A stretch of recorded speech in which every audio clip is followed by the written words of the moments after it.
Good morning, everybody. Hey, I want to do a quick little video about turkey hunting.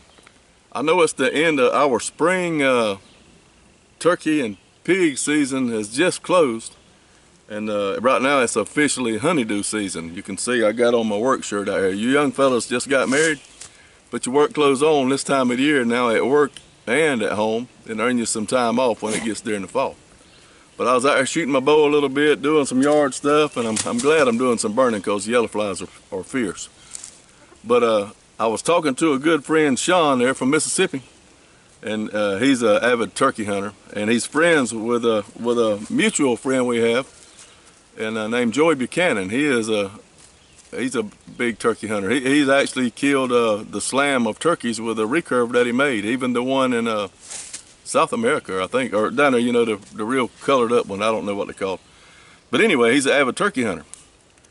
And it made me start thinking about the best turkey season I ever had.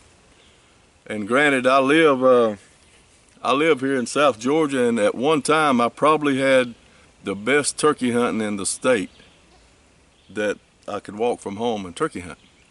And so I've killed some turkeys back there, and it's not because I'm a good turkey hunter, it's just because I hunted turkeys and I'm the only one that was pressuring them. And there were a lot of them. And now the old Mr. Ed, the guy that owned the land, he passed, and the land got chopped up and sold and all that, and I'm sure y'all have heard that tale before. But I want to tell you about the turkey season. It's the first year, I believe, that Georgia allowed you to kill 3 gobblers. And I killed 3 gobblers with a longbow, a stalker longbow that year. I walked from home and killed all 3 of them. The first 2 I killed, I was using a pop-up blind as well. Now I had 2 pop-up blinds, but I was using a pop-up blind that was preset because I already knew where the turkeys were going or dusting areas. I mean, I live here, you know. And the first 2 I killed with a call that a good friend, Jim Keener, gave me. He gave me this call probably 15 years ago. And I think it was in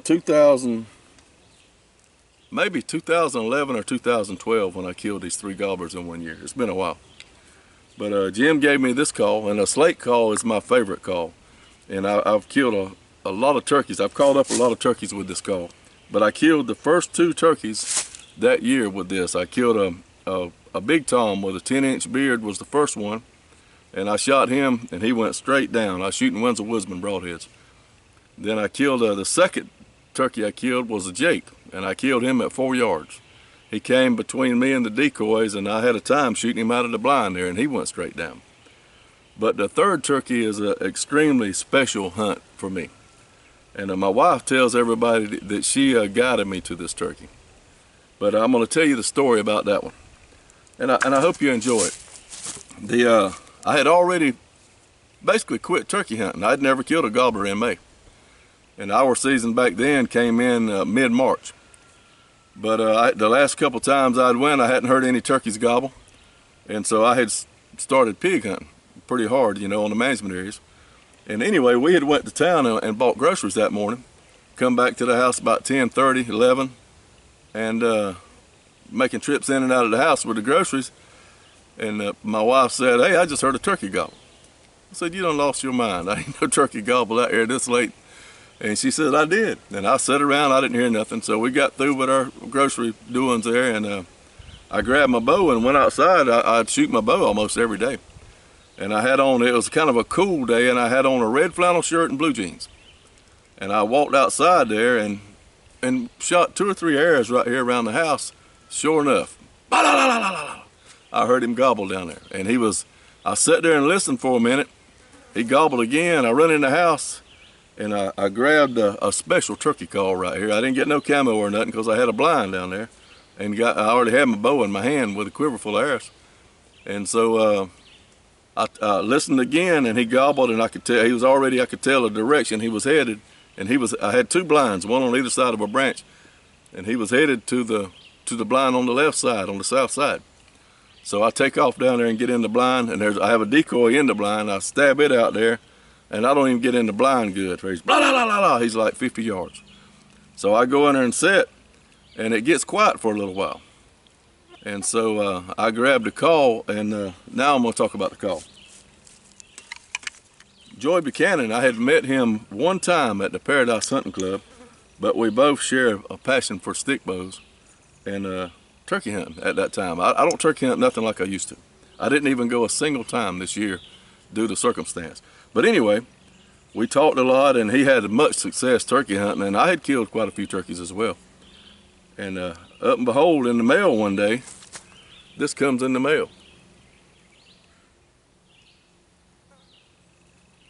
Joey had made me a turkey call, a scratch call.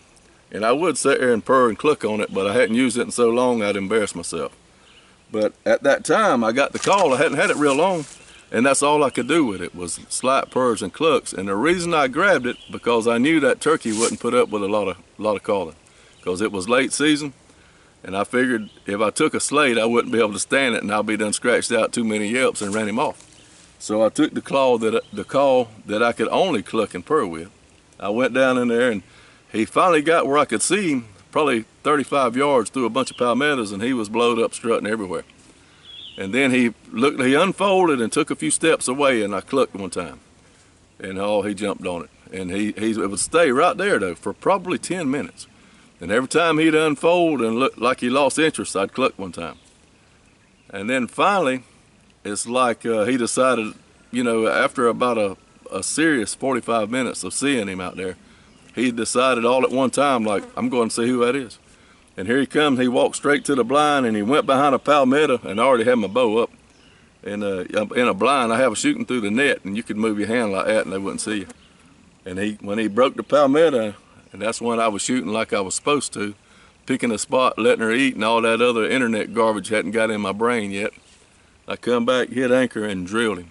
He hit the ground flopping. That was my third gobbler of the year. And he was a big bird. He had like a 10.5-inch beard, inch and good full spurs. He was an old Tom. But I was tagged out. I had tagged out before when we could kill 2 gobblers, but the first year that you could kill 3, I tagged out with 3. I won a little turkey contest a bunch of us stick bow friends had. All of us were tied on 2 birds. Myself, Jerry Russell, and Mr. Al Chapman, and I really figured that Jerry or Mr. Al would win because they sure enough hunters. And my wife guided me to this turkey. So there you have it. Once again, I want to share this call Joy Buchanan made for me. I hadn't talked to that man in a long time, and if you watch this, Joy, this is something that'll never leave my house unless it's going hunting. And my son will inherit this. So I appreciate you, brother, for that. But tagged out, a season of turkey hunting I'll never forget, and a hunt I'll never forget.